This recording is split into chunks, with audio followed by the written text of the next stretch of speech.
इस वीडियो में NCERT 10th class विज्ञान अध्याय 6 जैव प्रक्रम जो कि बायोलॉजी का अर्थात जीव विज्ञान का पहला अध्याय है। केमिस्ट्री का हम लोगों ने पहला अध्याय कर लिया है, अब आज जीव विज्ञान का करेंगे, फिर एक अध्याय भौतिकी विज्ञान से करेंगे। तो यहाँ पेज नंबर के सभी प्रश्न, नोट्स और अभ्यास के सभी प्रश्न एक एक करके सभी को करेंगे। आज हम लोग पहले पेज पर है, 105 नंबर पेज पे प्रश्न पहला है, हमारे जैसे बहुकोशिकीय जीव में ऑक्सीजन की आवश्यकता पूरी करने में विसरण क्यों अपर्याप्त है। तो यहाँ उत्तर लिखेंगे, हमारे जैसे बहुकोशिकीय जीवों में ऑक्सीजन की आवश्यकता पूरा करने के लिए विसरण पर्याप्त नहीं है, क्योंकि विसरण की क्रिया वातावरण से संबंधित कुछ कोशिकाओं तक ही संभव है, किंतु जो कोशिकाएं वातावरण के सीधे संपर्क में नहीं है उनके लिए ऑक्सीजन की पूर्ति वातावरण से कर पाना अर्थात विसरण के माध्यम से कर पाना संभव नहीं है। तो इस तरह से इस प्रश्न का उत्तर संपन्न होता है। दूसरा प्रश्न है, कोई वस्तु सजीव है, इसका निर्धारण करने के लिए हम किस मापदंड का उपयोग करेंगे। बहुत ही इंपॉर्टेंट प्रश्न है। तो यहाँ उत्तर लिखेंगे, हम जानते हैं कि सजीव सूक्ष्म कोशिकाओं से अथवा कोशिका से बना होता है, अतः इनके अणुओं में गति ही निर्धारित करेगी कि कोई वस्तु सजीव है अथवा निर्जीव है।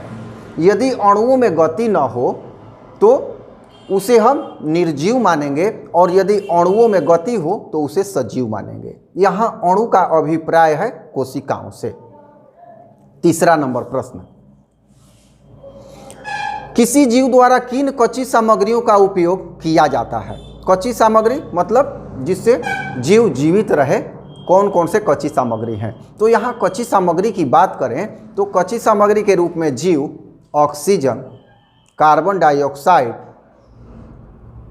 वायु, जल, सूर्य का प्रकाश, ये सभी जो सामग्रियां हैं इसे जीव कच्ची सामग्री के रूप में प्रयोग में लाते हैं।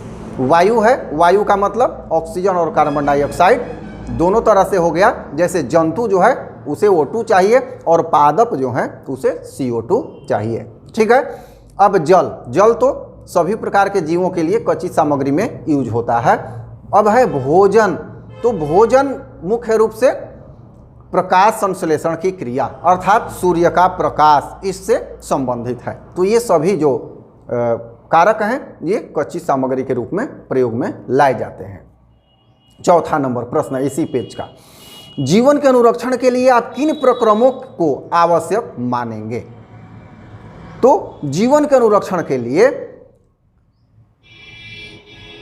निम्नलिखित प्रक्रम को आवश्यक माना जाएगा। अब कौन कौन से प्रक्रम हैं, तो श्वसन, प्रजनन, परिवहन, इसके बाद भोजन, ये सभी जो प्रक्रम हैं ये जीव के अनुरक्षण के लिए अति आवश्यक हैं। जैसे श्वसन, प्रत्येक जीव अपने जीवन को अनुरक्षित करने के लिए श्वसन क्रिया करता है।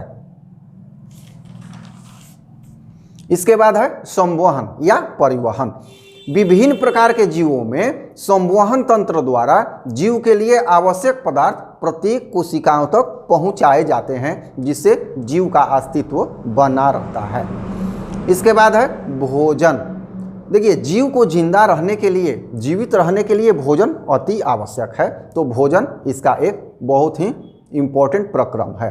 अब एक प्रक्रम और कर सकते हैं, प्रजनन, क्योंकि इसी से जीव पीढ़ी दर पीढ़ी अपना अस्तित्व बढ़ाए रखता है और अपने अस्तित्व को कायम रखता है। तो इस तरह से इस पेज के चारों प्रश्न समाप्त हो गए। मुझे आशा है कि चारों प्रश्न आपको समझ आया होगा। अगर समझ में आया होगा तो वीडियो को लाइक जरूर कीजिएगा। चैनल सब्सक्राइब नहीं किए हैं तो चैनल को सब्सक्राइब भी कीजिएगा। धन्यवाद।